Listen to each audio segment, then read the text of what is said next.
안녕하세요. 예수님의 이름으로 인사드립니다. 우리 9월달 세 번째 주일 벌써 하나님께 올려드립니다. 정말 이제는 2020년도 후반을 달려가고 있습니다. 정말 우리가 깨어 있어서 끝까지 2020년도에 배울 거를 다 배웠으면 좋겠습니다. 시간 준비하신 헌금 올려드립니다.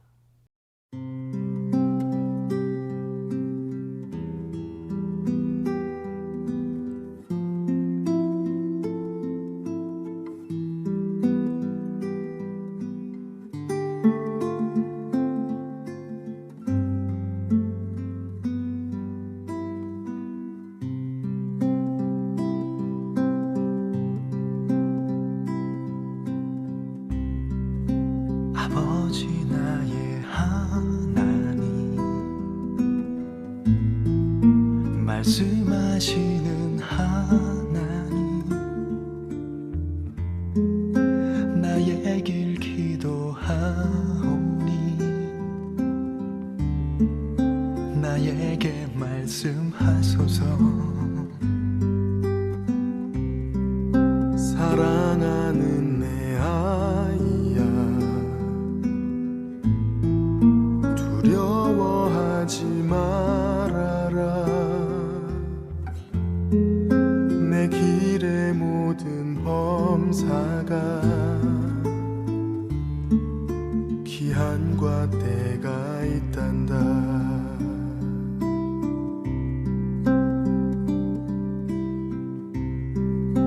아버지 나의 하나님, 말씀하시는 하나님, 나 주님 의지하오나 이 길이 힘이 듭니다. 사랑하는 내 아이야, 두려워하지 말아라. 내가 어디로 가든지 나 너와 함께하리라.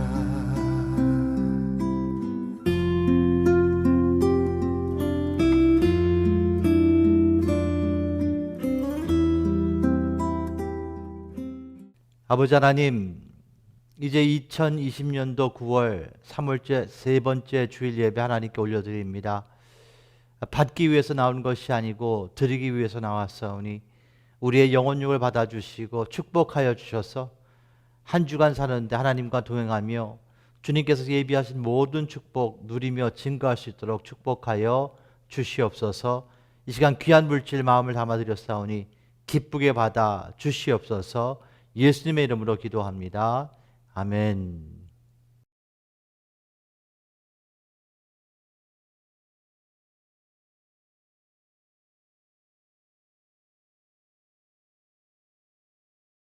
예수님의 이름으로 인사드립니다. 자, 오늘 제목은요, 부르짖음 가운데 임하는 하나님의 침묵이라는 제목으로 같이 은혜 나누기 원합니다. 우리 본문 말씀 시편 22편 1절과 2절 말씀이에요. 같이 두 구절 합독하기 원합니다. 시작. 내 하나님이여, 내 하나님이여, 어찌 나를 버리셨나이까? 어찌 나를 멀리하여 돕지 아니하옵시며 내 신음하는 소리를 듣지 아니하시나이까? 내 하나님이여, 내가 낮에도 부르짖고 밤에도 잠잠치 아니하오나 응답치 아니하시나이다. 아멘. 자, 사랑하는 가족 여러분, 여러분은 언제 하나님의 음절을 느끼십니까? 보편적으로 보게 되면 신앙인들은 자신들의 기대치를 넘는 어떠한 일이 벌어졌을 때 하나님을 경험한다고 간증을 나눕니다.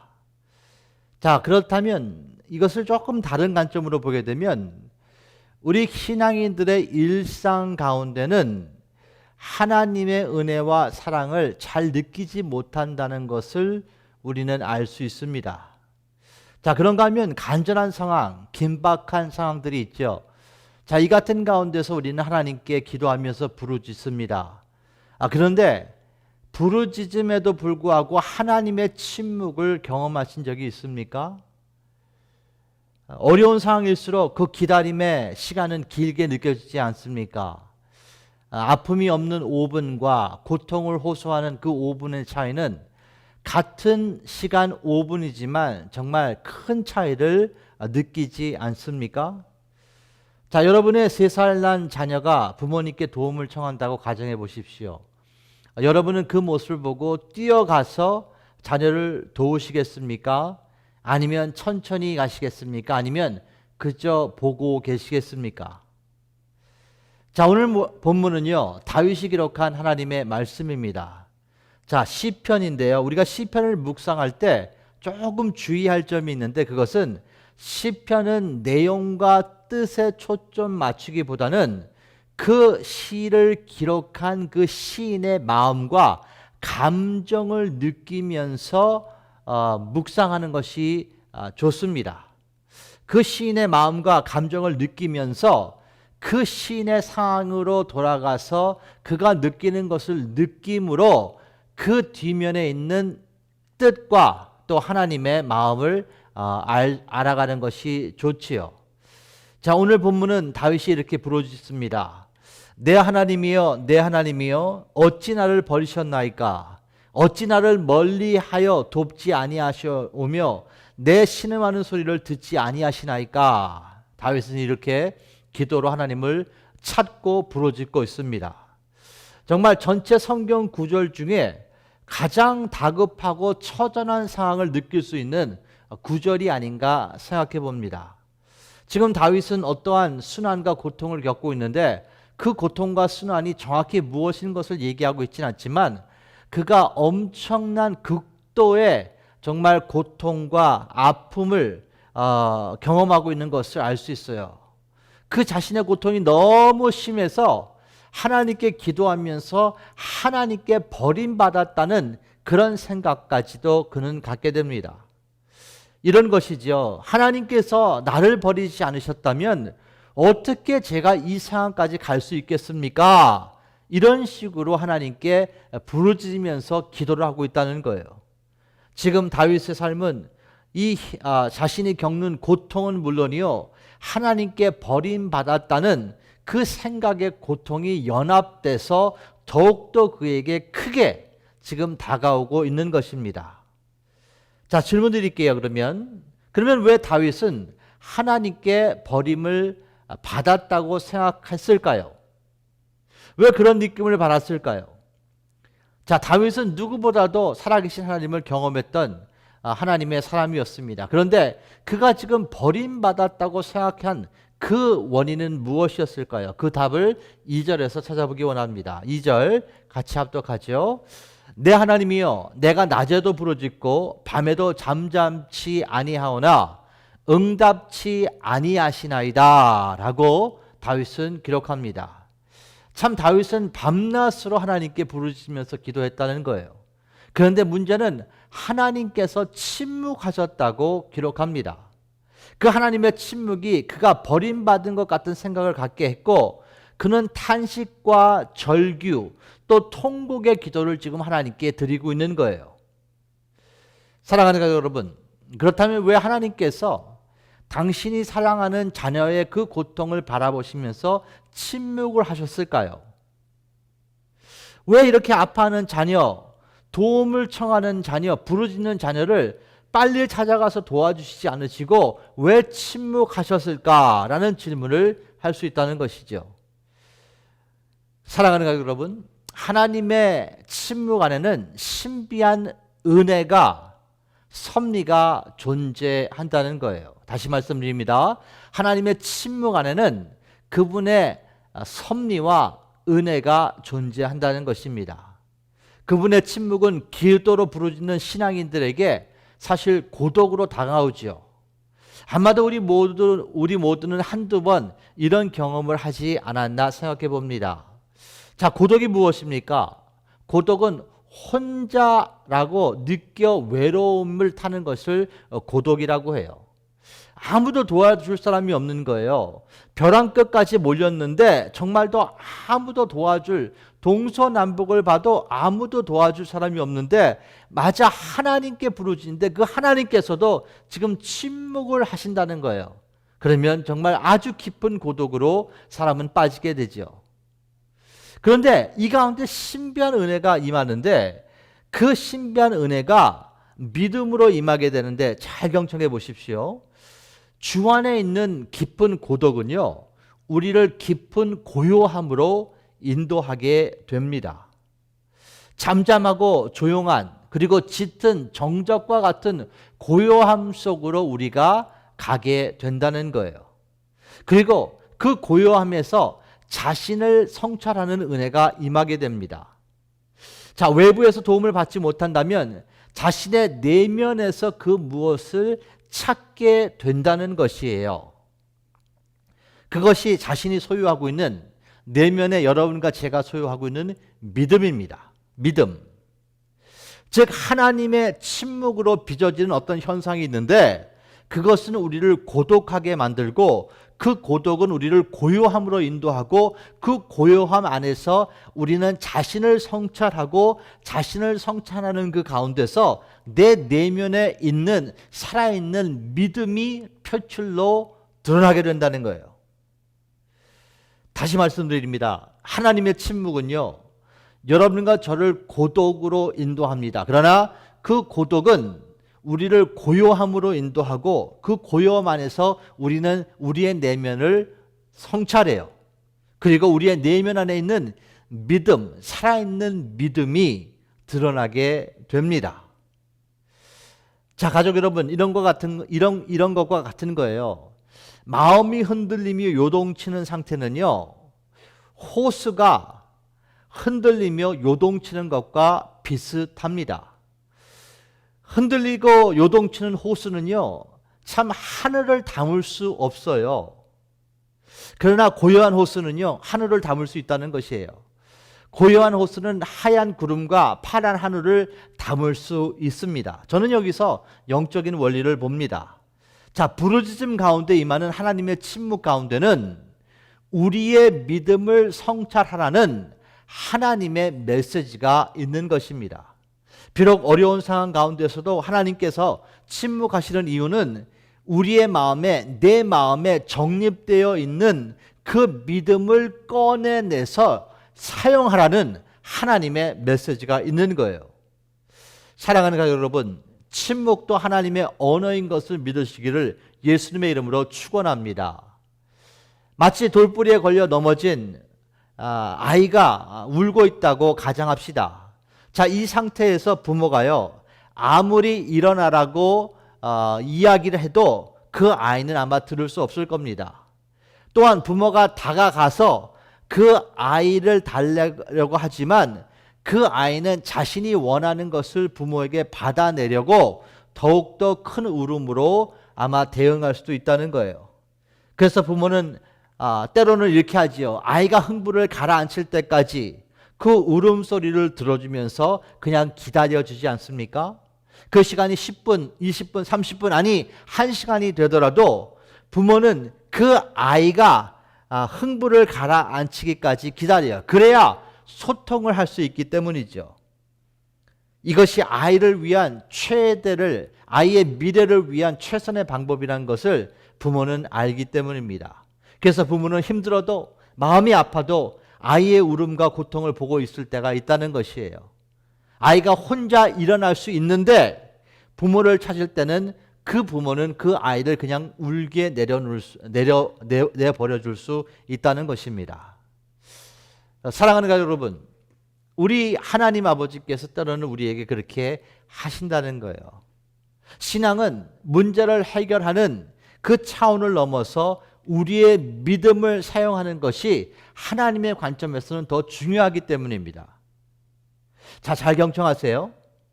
자, 이것은 인생 시험에 꼭 나오는데요. 사용하지 않는 믿음은요, 온전한 믿음이 될 수 없다고 성경은 말씀하세요.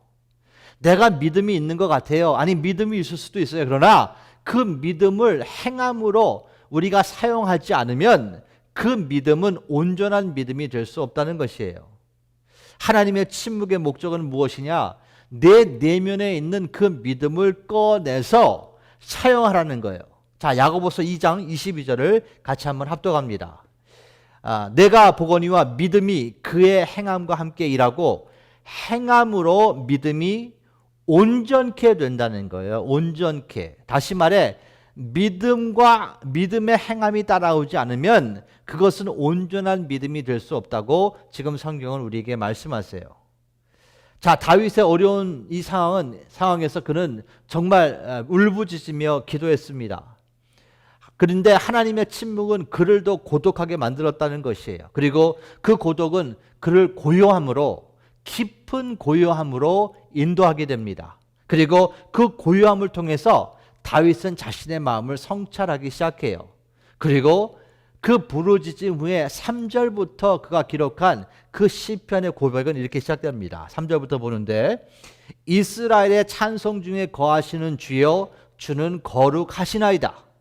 우리 열조가 주께 의뢰하였고 의뢰하였으므로 저희가 건지셨나이다. 저희가 주께 부르짖어 구원을 얻고 주께 의뢰하여 수치를 당치 아니하였나이다. 라고 이제 다윗은 이렇게 고백합니다. 자, 여기서 아주 의미심장한 원리를 봅니다.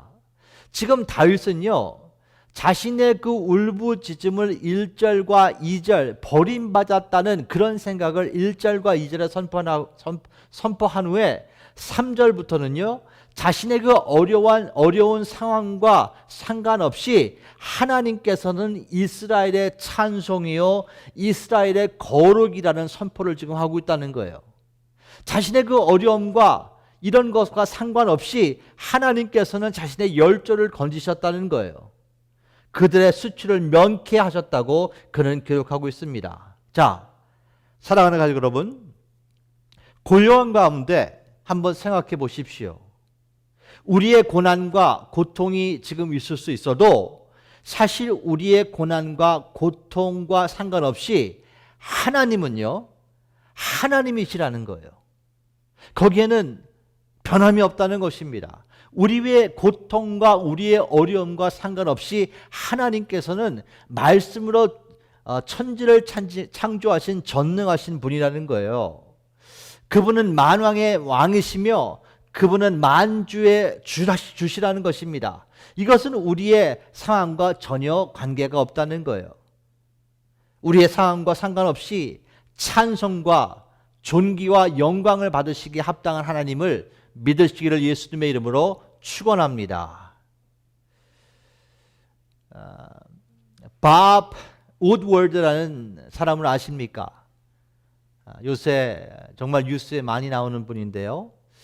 이 밥 우드워드라는 사람은요, 그의 젊은 시절에 카럴 버스타인이라는 사람과 함께 닉슨 대통령의 워터게이트 스캔들을 기사를 쓰면서 유명세를 탄 사람입니다. 그리고 그는 수십 년간 9명의 대통령에 대해서 책을 기록했어요. 그리고 2018년도에 그는 트럼프 대통령과 그의 정권에 대해서 Fear, 두려움이라는 책을 쓰기도 했고요. 얼마 전에 Rage라는 분노라는 책을 트럼프와 그의 정부에서 일어나는 일을 갖다가 기록해서 그것이 지금 퍼블리시돼서 지금 미국을 뒤흔들고 있습니다. 그런 말합니다. 이 Rage, 이 분노라는 책은 자신이 10개월에 걸려 19번의 트럼프 대통령과 인터뷰를 했고 장장 9시간에 걸쳐 전화 녹음까지 하면서 이 책을 기록했다고 그는 말하고 있어요. 그런데 그가 수많은 대통령을 비롯해서 수많은 정치가들 또 수많은 군 장성들과 인터뷰하면서 그는 자신이 사용하는 그 인터뷰에 전략이 있다고 말합니다. 그 전략이 무엇이냐? 그는 이렇게 그것을 표현해요. Let the silence suck out the truth. Let the silence suck out the truth. 이게 무슨 의미냐? 고요함으로 진실을 드러내라. 그의 필로소피가 이거예요. 자기가 누군가를 인터뷰했을 때 고요함으로 상대를 인도해서 그 고요함이 진실을 말하게 하라. 이것이 자기의 스트래티지라고 이야기를 해요. 이것은 무엇이냐? 상대와 인터뷰를 했을 때 상대를 고요함으로 인도해서 진실이 얼마나 중요한지를 자신에게 느끼게 함으로 그 진실을 말하게 하라는 거예요. 신앙인 같으면 하나님 앞에서 우리가 서면 우리가 진실을 말하게 되지 않습니까? 정치인도 마찬가지입니다. 정말 미국을 사랑하며 나라를 사랑하며 우리의 그 세계를 사랑하는 사람들이 정말 정치인으로서 그 사일런스, 그 고요함을 통해서 정말 무엇이 정말 중요한 것을 자기 나름대로 성찰하게 함으로 자기가 무엇을 해야 되는 것인고 어떻게 해야 되고 어떤 실수를 했다는 것을 그 진실을 그의 마음에서 끌어내라는 거예요. 그래서 그런 수많은 사람들과 인터뷰에서 책을 쓰는 그런 사람이 되게 됩니다. 자, 보세요. 이것도 어떠하면 하나님의 원리가 좀 있지 않나 생각해요. 자, 하나님께서는 다윗이 기도할 때 말입니다. 그 즉시 그 기도를 응답하지 않았습니다. 그의 어려운 상황도 즉시 바뀌어지지 않았어요.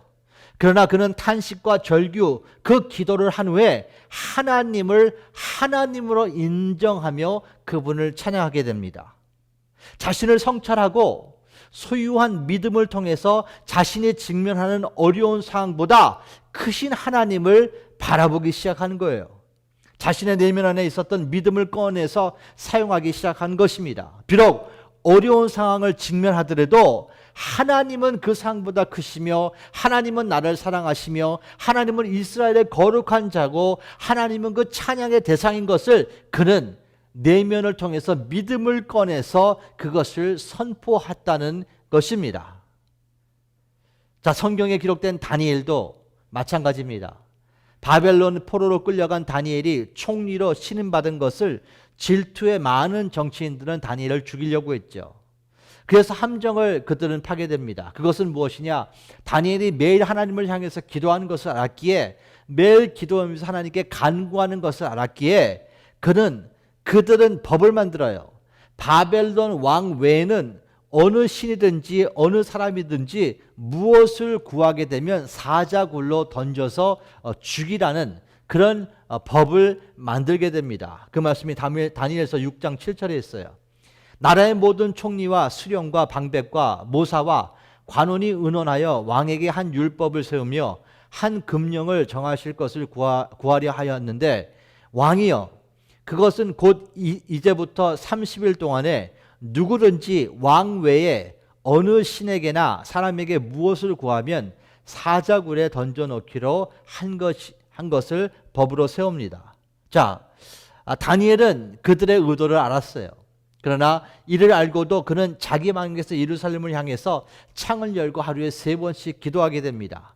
그리고 이것이 문제돼서 결과적으로 다니엘은 사자굴로 들어가게 됩니다. 다니엘서 6장 10절입니다. 다니엘이 이 조서에 어인이 찍힌 것을 알고도 자기 집에 돌아가서는 그 방에 예루살렘으로 향하여 열린 창에서 전에 행하던 대로 하루 3번씩 무릎을 꿇고 기도하며 그 하나님께 감사하였더라 라고 기록되어 있어요. 자, 여러분, 다니엘이 기도했어요. 분명히 하루에 3번씩 자기가 사자굴로 간다는 것을 알면서 그는 하나님께 기도했습니다. 자, 그 기도 가운데 하나님께서 어떻게 응답하셨을까요? 사자굴에 들어가더라도 하나님께서 구원해 주신다는 약속을 하셨을까요? 저는 모르겠어요. 그런데 성경의 기록을 보니까 그런 말씀은 기록되어 있지 않습니다. 아마도 하나님은 침묵하셨던 것 같아요. 왜 침묵하셨을까요? 하나님께서는 그 다니엘의 믿음을 너 내면에서 끌어내서 사용하기를 원하셨다는 것이죠. 자, 이 상황에 다니엘을 도와줄 사람은 아무도 없었습니다. 그래서 그는 아마 깊은 고독을 체험했을 거예요. 그리고 그 깊은 고독은 그를 깊은 고요함으로 인도하게 된다는 것이에요. 그리고 그는 그 고요함을 통해서 자신의 소유 안에 있는, 자신의 내면 안에 있는 믿음을 끌어내서 사용한 것입니다. 생명을 잃더라도 믿음을 지키겠다는 것이죠. 설사 사자의 밥이 되더라도 하나님을 배반하지 않겠다는 것이에요. 그 결과 그는 죽음의 위기 앞에서 믿음을 사용함으로 그 믿음이 온전케 된 것입니다. 그리고 그의 믿음이 그를 사자의 굴에서 지켜주신 것입니다. 자, 십자가의 죽음을 둔 그 예수님의 기도를 기억하십니까? 예수님께서는 제자들에게 심히 고민하여 죽게 되었다고 표현하세요. 마태복음 26장 38절인데요. 예수님의 말씀이에요. 예수님께서 제자들에게 이렇게 말씀하세요. 내 마음이 심히 고민하여 죽게 되었으나 너희는 여기 머물러 나를 위해 깨어 있으라, 이렇게 말씀하십니다. 자, 심히 고민하여 죽게 되었다. 이것은 극도의 고통과 비탄과 슬픔과 그 외로움과 괴로움이 모두 그 안에 있는 것을 의미하는 거예요. 얼마나 힘드셨으면 예수님께서 내가 죽게 되었다고 말씀하시겠습니까? 제자들에게 예수님께서는 이 말씀하시고 얼굴을 땅에 대시며 기도하기 시작합니다. 그 기도가 39절에 이렇게 표현되어 있어요. 조금 나아가서 얼굴을 땅에 대시고 엎드려 기도하여 가라사대 내 아버지여, 만일 할만 하시거든 이 잔을 내게서 지나가게 하옵소서. 그러나 나의 원대로 마옵시며 아버지의 원대로 하옵소서 하시고. 자, 여기서 우리는요 좀 거룩한 상상을 좀 해보기 원합니다. 자, 생각해 보세요. 예수님께서 3분 기도한 게 아니고요, 정말 밤새도록 겟세마네 농산에서 기도하셨거든요. 자, 이 기도의 내용이 무엇이었을까요? 십자가를 피하게 해달라는 그 기도 요청에 대한 그 기도만 하셨을까요? 아니면 하나님의 응답이 있었을까요? 아니면 하나님께서 혹 침묵하신 건 아닐까요? 자, 저는 이렇게 생각합니다. 그 기도를 통해서 깊은 고요함으로 예수님께서는 들어가셨어요. 그래서 자신을 성찰하기 시작한 겁니다. 그러면 그 성찰 가운데 예수님 자신이 이 세상에 오신 목적을 되새겼을 것이에요. 이 목적이 무엇입니까? 하나님의 아버지께서 자신을 이 세상에 보내신 목적은 부귀영화를 위해서 보낸 것이 아니고 십자가에서 죽고 그 죽음의 권세를 깨서 부활함으로 말미암아 그 온 인류의 그 구원을 위해서 이 세상에 오신 거 아닙니까? 예수님께서는 그거를 내면에서 되새기실 거예요. 어쩌면 구원받을 우리의 얼굴 하나하나가 그 예수님의 마음에 그 생각에 스쳐 지나갔을 수도 모르겠습니다.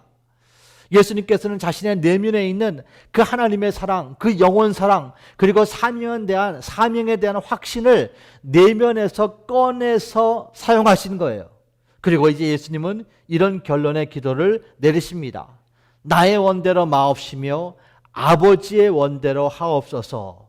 나의 뜻대로 하지 마옵시며 아버지의 뜻대로 하옵소서라는 그런 결론으로 기도를 마무리 집니다. 자, 이것은요 극심한 고통과 비탄과 슬픈 가운데 인간이 하나님께 드릴 수 있는 가장 위대한 기도라는 것이에요. 사랑하는 가족 여러분, 혹 여러분께서 현재 극심한 고통과 비탄과 슬픔에 잠겨 있다면, 아니 그 가운데서도 하나님께서 침묵하신다면 여러분의 내면 그 고요함으로 들어가셔서 여러분의 내면에 하나님이 주신 그 믿음들이 있을 거예요. 그 믿음을 내면에서 끌어내셔서 믿음으로 승리하시는 우리 모두가 되시기를, 그러므로 하나님의 뜻이 이루어지는 우리의 삶이 되기를 예수님의 이름으로 축원합니다. 기도합니다. 주님 감사합니다. 우리 가운데 지금 이 설교를 듣는 하나님의 백성 가운데 지금 극심한 고통과 슬픔과 탄식이 있는 분이 있습니까? 하나님, 그러나 하나님께서 침묵하신다면 그 이유는 하나님께서 그들에게 주신 믿음이 있고, 하나님이 원하시는 것은 그 믿음을 우리 내면에서 끌어내서 행함으로 온전한 믿음을 하나님께 드리라는 것을 마음에 새깁니다. 하나님, 한 분 한 분 성령으로 기름 부어주시고 믿음으로 충만하여 이길 수 있도록 축복하여 주시옵소서. 이제는 우리를 위해서 십자가에서 죽으시고 부활하신 예수 그리스도의 은혜와 그 은혜이신 예수님을 보내신 하나님의 놀랍고 크신 아가페 사랑과 은혜 가운데 우리 가운데 거하시며 말씀으로 오신 성령님의 교통하심과 역사하심이 이 자리에 있는 아버지의 모든 자녀들 위해 그들의 가정, 직장, 사업체 위에 영원토록 함께 하실지어다. 아멘.